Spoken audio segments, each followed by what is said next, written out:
శ్రీశైలం మల్లన్న దేవస్థానానికి 4,14,15,623 రూపాయల నగదు రాబడిగా లభించిందని దేవస్థానం అధికారులు తెలిపారు.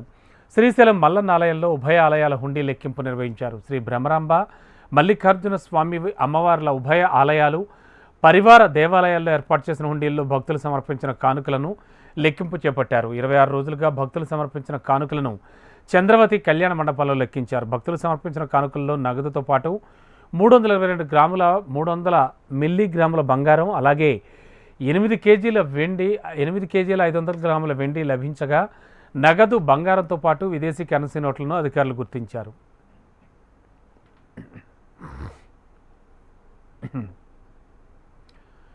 శ్రీ సత్యసాయి జిల్లా కదిరి లక్ష్మీ నరసింహస్వామి వారి ఆలయంలో హుండీ లెక్కింపు నిర్వహించారు. 2 నెలలుగా భక్తులు స్వామివారికి సమర్పించిన కానుకల లెక్కింపు ద్వారా 87,14,129 రూపాయల నగదు సమకూరిందని ఆలయ కార్యనిర్వహణ అధికారి శ్రీనివాసరెడ్డి తెలిపారు.